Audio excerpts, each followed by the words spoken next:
Hi, this is Coach Anthony Williams, president and co-founder of a company called Connected Athletics. Welcome to the Spotlight Player podcast. Tonight, we have one of the more explosive quarterbacks in the class of 25 with us. I'm going to let him introduce yourself. Before I do, for you college coaches that watch this podcast, let me let you know some of his stats here coming up.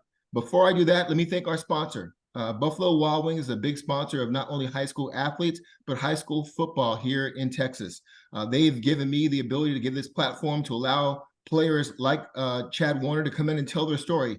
Not so much who they are on the field because they have all that data, but also who they are off the field. And for you players and families that are out there that will watch this, that is as important as your huddle video, your stats, and everything else, because eventually you will have to connect with that team, whatever college you go to, from a chemistry standpoint, from a culture standpoint, and that's a big part of today's game in college football. So I want to thank Buffalo Wild Wings for that. I also want to remind our audience, if you like the podcast, if you like it, go to our YouTube page, like, share, follow it. We are here to be a platform for student athletes all over the state of Texas and all over the country. So with that out the way, let me introduce this young man that I've got a chance to know here these last couple of years and just watched him develop the right way as a quarterback. Like I said, I'm going to have him introduce himself, but I want to just I'm not a stat guy big time, but this guy has put up some big numbers. So before I even let him introduce himself, let me just show you some of his numbers. Right now through the season, we're in the fourth round of the playoffs here in Texas. Chad has thrown for 3,100 yards. He is at a 70% completion percentage for the season, including the 4 games in the playoffs. He's thrown for 33 touchdowns, and hold on to your coffee or your Coke or whatever. He's only thrown 6 interceptions, 33 and 6, plus 27 if y'all need to do the math. Outstanding numbers. Oh yeah, and I'm not done yet. And I know Chad. I know Chad is very humble, doesn't want to talk about this, but I'm going to do it for him because I'm so impressed by him. Here's just a list of some of the records he has already broken at one of the more storied programs in Texas high school, in Cibolo, Steele. He is the first passer over 3,000 yards in school history. And let me let you know, if you're not from Texas, Cibolo Steele has had a lot of quality quarterbacks and athletes go through the system. So that's a big one. He's also the passing yards record holder, passing TDs record holder, passing completions. Passing TDs, he's tied for that for the school record.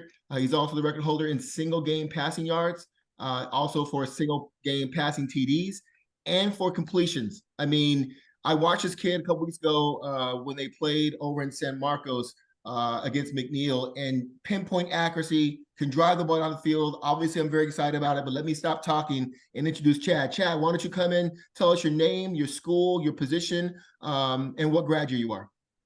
Yes, I'm Chad Warner. I go to Steele High School, and I'm 2025 quarterback. Man, sorry, Chad, I didn't mean to brag on you like that, but I mean, those are not normal numbers. I mean, before we even get into the interview here, kind of tell us what this season's been like for you. I'm sure you've met some of your goals. You guys are in the 4th round. Tell us what your goals are going into these last 2 games. Yes, sir. Before the season started, we always wanted to make it state. You know, I played with a lot of these guys I've been playing for a long time. So it's always fun to get on the field with them. And we just hope that we just keep propelling, keep getting victories over really good teams and just get to stay ultimately. Yeah. Tell us a little, we were just talking before we went live here. Give us a little bit of feedback on this upcoming game against a very good Dripping Springs team. What do you got planned, and what do you see in the film so far? We have a good game plan, but like I said, Dripping Springs is a really, really good Austin team. You know, they're one of the best in the state. So we got to get prepared and play at our highest level of the whole game, and we can't let off the gas. Awesome. Well, let's get into the interview a little bit. You know, one of the things we like talking about is obviously sharing your journey as a student athlete. We know how important social media is in recruiting and in your life as a teenager, especially today where you've got, Twitter and Instagram and TikTok.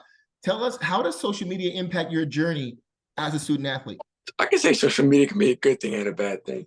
Yeah. It's a good way, like you can reach out to coaches. Coaches can see what you're doing, but it's also gonna be a bad thing because you can be watching somebody else's play and trying to get what they're doing, but you just gotta stay on your own path and do your own thing. Yeah. Well, I know you guys run up a 12-1 record, and it's been mostly good, but share with us how you handle as a quarterback, which is the most criticized position in football. How do you handle the highs and lows? During a good game, man, Chad, you're great, we love you. And then one game you throw a pick and man, you suck. I mean, how do you handle those highs and lows through social media? Yes, sir. Like I said, my teammates do a really good job on helping me out. And I just try to keep my head up, like keep everybody going, keep everybody on the same page. Like when we lost to Lake Travis, everybody was kind of like down, and try to pick everybody back up, and we got on back on the winning streak.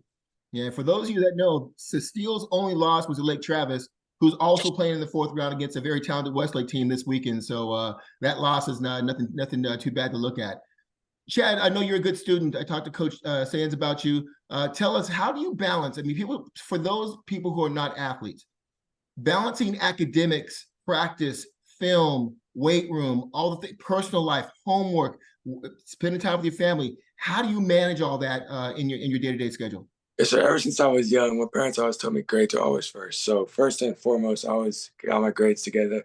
Always make sure my grades are together.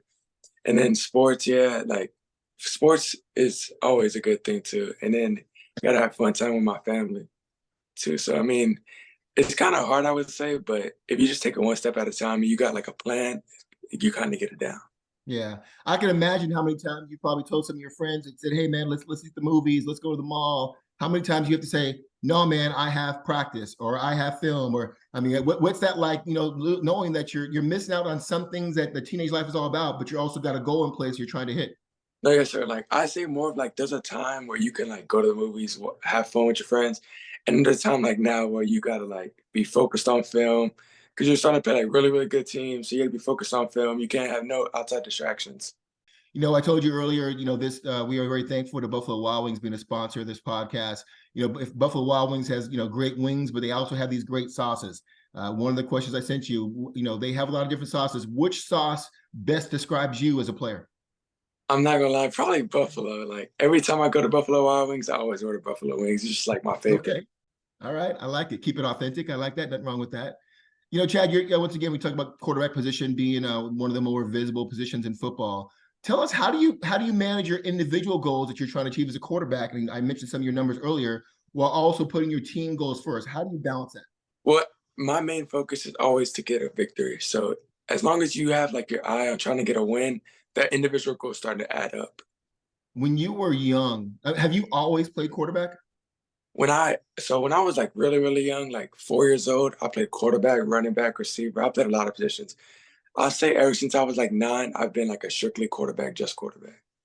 Yeah. Okay. And then you're obviously a good athlete. I watched you play. You can move, you can run. I'm sure you can jump. Obviously, you have a strong arm. What other sports have you played besides football? Middle school, I played basketball, and then that's really it. I played football and basketball. You got Track. handles? Like what? What are we talking about? I was okay, I would say. I wasn't too good. Okay. Tell me one of my favorite questions here. You know, probably had a lot of great football memories. Think back, even back to Pop Warner youth, all the way up through now. What's your favorite play of yourself when you kind of look back and go, "Yeah, I did that." Probably the Brennan game because like I mean, I was the backup. It was my first game on varsity, and I kind of like got in the game. I threw a touchdown. I was starting to get it. And then we were down 6 points, and it was the last play of the game, like 12 seconds on the clock, and I threw a touchdown and we won the game. That was probably my favorite moment. Chad, for the coaches who have not seen you yet or haven't had a chance to evaluate you yet, real quick, give them. You know, I know I've seen you. Give us your height, your weight, things like that. What are you at right now as you go into the fourth round? 6'2.5", 178. Okay, good stuff. That's a good size. So, coaches, if you haven't seen, the kid can make every throw. Smart with the ball, as I said earlier, doesn't throw the ball away, makes great decisions. Chad, talk to us about how you prepare as a quarterback as you see these different defenses every week, and you guys have a strong running game with Samuel Harris in the background. You got great receivers, but I'm sure coaches are coming and scheming against you. What do you do to kind of stay in control, running the offense and the game plan while still trying to make explosive plays? Yeah, so I have great guys around me that can make a lot of plays, and our coaches do a great job on like preparing us. So I feel like we just stay within the game plan. We'll always end up on top. Chad, there's not a student athlete I've ever met as a former one myself that didn't have at least one person that kind of sticks out in their mind that made a big difference in getting them to where they are today. We know your parents, your family. Is there somebody else, a teacher, a coach, a counselor that really has made an impact on you, either be academically, personally, socially, that you'd like to thank right now for getting you to where you are today? No, there's been a lot of coaches, like my parents, of course, and Yeah. then Clayton. Ever since I was like 10 years old, he's been like my youth football coach. He's my 7-on-7 coach. So he's like helped me get here to where I am today. Shout out to you. I know I'm very close to your coach also. Shout out your 7-on-7 team and what's their name and what have you been doing with them the last couple years? I played for DEFCON, Texas.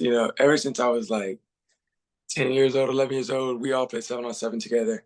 And we started off with losing a lot of games, wearing shirts, and then now we're starting to get some wins and starting to get better. Chad, I've watched the video of you in 7-on-7, and I'm a pro and con 7-on-7 guy, and here's why. Especially at the quarterback position. I see some tournaments where quarterbacks are in pajama bottoms, Crocs, and just not taking drops and not going through the reads. And to me, 7-on-7 could be a good thing. It could also be a bad thing where you're reinforcing bad habits.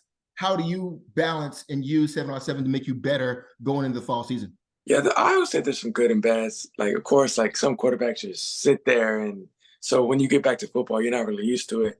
But I think it's also a good thing because like you're throwing against defenses, everybody's dropping in coverage. So you have to like read lanes, throw into holes, like get timing down with your receivers. So I think it's a good thing and a bad thing. Yeah. Tell me, Chad, is there either collegiate, high school, or pro quarterback that you pattern your game off of, or somebody you look up to? My favorite quarterback in college football right now is probably Caleb Williams. Like I think he's like a specimen, and that's probably my favorite quarterback. Yeah, great role model who will probably be coming out this year. It's a great comparison. You guys have a lot in common with your accuracy and how you manage the game. As we finish up here, Chad, tell us. I've been around football for a long, long time, and I usually put players in 3 different type of buckets for pregame. There's the hype guy where got earbuds on and he's just kind of going crazy, just getting hyped. And then there's guys who kind of sit over in the corner, just kind of eyes closed, going through the game plan. And then there's guys who just kind of, they're pushing guys or they're putting their fist through the lockers. Which guy are you pregame? I'm more of like the calm guy. Like I make sure everybody's calm. Like I don't want nobody like stressing out. I'll be listening to like some calm music and make sure everybody's like level headed and everybody's ready to go in. Yeah. Tell us a little bit about the quarterback position. And for those that there's a lot of fans of the game, but they don't understand. You don't only have to know your position. You got to know you have to know the receivers, the running backs. You got to know the line. You got to know the blocking schemes. There's a lot of processing that happens before the ball is even snapped. How do you handle that as a quarterback? Yes, sir. Like I said, last year it was kind of hard, stepping in. Like my coaches helped me out a whole lot last year, stepping in, and then this year they kind of like taught me, and they did like a great job on helping me out. So now I'm starting to like pick it up, and I'm trying to help the guys around me because we had a whole lot of new guys. We lost like 50 seniors last year, so we had a whole bunch of new guys. So trying to help them out, like my coaches helped me out, it was kind of good. So then they started picking it up, and we're starting to roll now. Yeah, that's a great response. Yeah, I didn't know you guys lost that many seniors. I know that team's been talented for a long time, but yeah, this team is really stepping up in their footsteps, doing a great job this year. One of my favorite questions that I love the game of football. I love playing it. I love what it's done for me in my life and getting my degree. What do you enjoy most about playing football? Probably just like the love of the game for it. Like whenever like it's game day, I just love stepping on the field and just playing football. Like it just brings so much joy to me. Like it's just fun playing with my teammates, my brothers, and I always have fun doing it. Yeah, I understand. Tell me, Chad, let's say I don't know what your goals are. I'm sure you want to play in college and maybe have a chance to play professionally, but when football is over, whenever that is, whether it's after their 10-year career in the NFL, what do you want to do with your life after football's over? I want to be like an engineer. I'm not sure like what engineer, but I know I want to be an engineer. Okay, big smile on my face because I'm an engineer, got my degree in engineering from football. I work in high tech with semiconductor. Man, we need to get together. If that's something you want to make happen, whether it's mechanical, electrical, I'm your guy. I love to get young men into the industry. It really is. Engineering and football is a great combination because they feed off of each other. So I love that you said that. Finishing up here, Chad, take us out here. Kind of tell, you're talking to college coaches, you're talking to Cibolo fans. Tell them about yourself and how you plan on finishing out these last 2 weeks and going to a state title. I hope that we just keep winning, and we ultimately win state. We have great support from the fans, from everybody around us that really believe in us. So we just gotta go out there and win. Yeah. Any final words as we talk about thanking our sponsor, Buffalo Wild Wings? I just want to thank Buffalo Wild Wings for supporting us, funding money for us. We really do appreciate y'all. All right. Chad, have a great I think you guys probably gonna have a walkthrough tomorrow and the game on Friday or Saturday this week. I forget. So we have practice tomorrow. Well, hey, good luck. Good luck to you and your players, to the coaching staff. Tell Coach David I said what's up. I'll hopefully try and make it down there, but if not, I'll definitely see you in the state title game. But man, appreciate your time tonight. Thank your family for me, and have a great week, okay? Yes, sir. You too. All right, thanks, Chad.